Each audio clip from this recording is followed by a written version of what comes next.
नमस्कार, जेएनएन न्यूज़ देख रहे हैं आप। मैं राजेश्वर चौहान। इस वक्त हम उत्तर प्रदेश के गाज़ियाबाद में हैं और यहाँ आज भगवान बिरसा मुंडा की 150वीं जयंती समारोह है और यहाँ उत्तर प्रदेश के उप मुख्यमंत्री ब्रजेश पाठक आ रहे हैं। ब्रजेश पाठक जी क्या कहेंगे वो भी आपको हम सुनवाएंगे। आज गाज़ियाबाद में भगवान बिरसा मुंडा जी की 150वीं जयंती के शुभ अवसर पर प्रदेशवासियों की तरफ से, उत्तर प्रदेश सरकार की तरफ से श्रद्धा सुमन अर्पित करता हूं। आप जानते हैं कि लगातार जो बड़ी एजेंसियां इसमें जांच कर रही हैं और जांच रिपोर्ट आने के बाद ही इसमें कुछ कहा जा सकता है। सर, देवबंद के अंदर एटीएस का हेडक्वार्टर बनना था, एक जो आरोपी पता लगा गया वो सहारनपुर से पता लगा, इसके पास शीघ्र ही आपको सूचना मिलेगी। बिहार चुनाव को लेकर क्या कहेंगे? बिहार में 14 तारीख को प्रचंड बहुमत के साथ एनडीए की सरकार बनने जा रही है। पर फिलहाल यहाँ देखिए इंतज़ार कर रहे हैं, यहाँ पर बहुत सारे लोग हैं। हम इन लोगों से भी बात कराएंगे आपकी।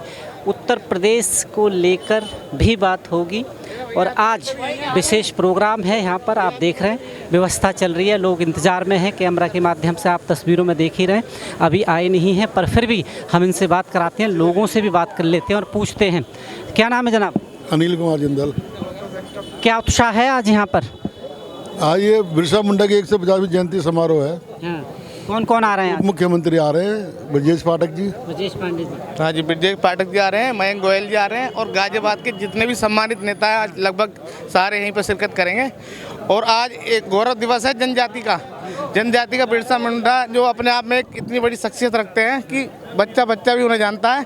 और आज समाज में एक पहल हो रही है इस चीज़ की कि गाज़ियाबाद में जैसा भी कुछ हुआ है तो एक सब जातियों को सम्मान हो और सभी का समय समय पर अवलोकन किया जाए।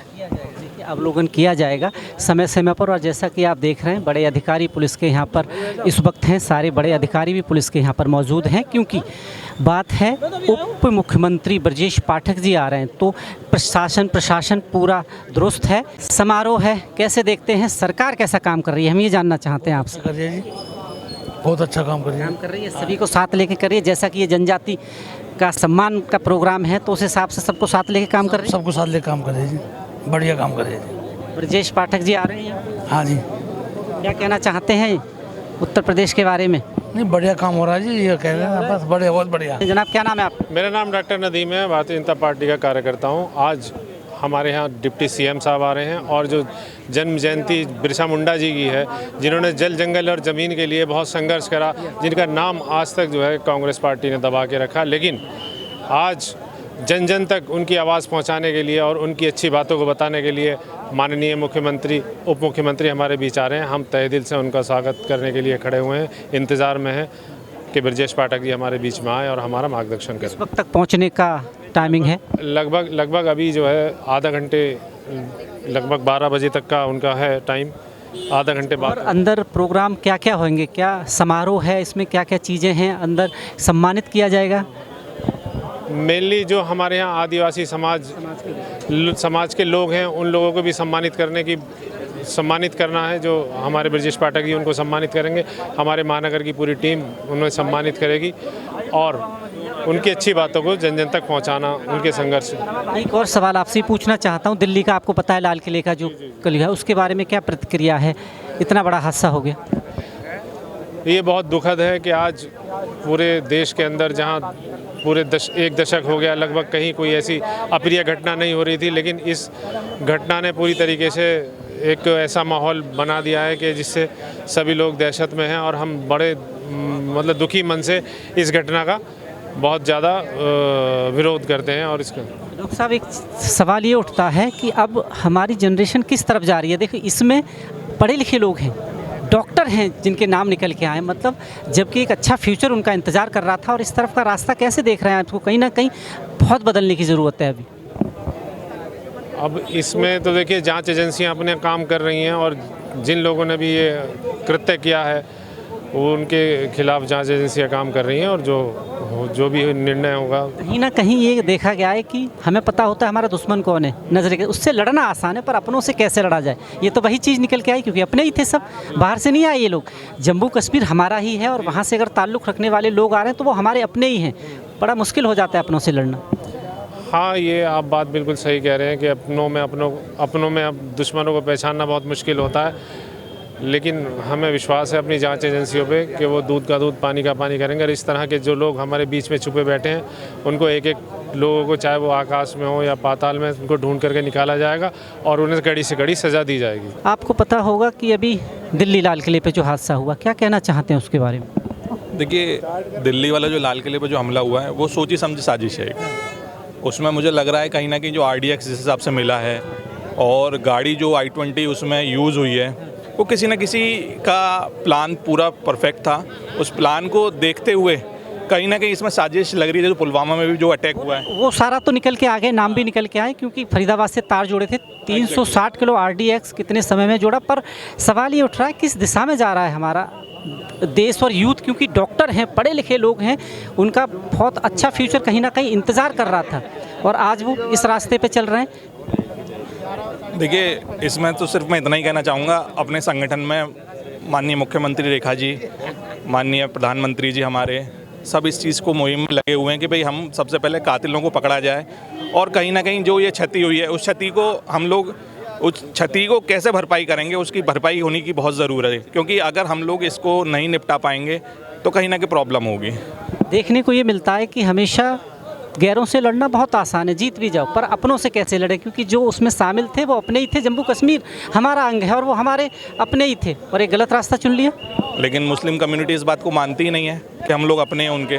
अगर वो लोग इस बात को मान जाएंगे, समझ जाएंगे, तो कहीं ना कहीं चीज़ें आसान हो जाएंगी। जी, क्या नाम है जनाब? मेरा विपिन शर्मा।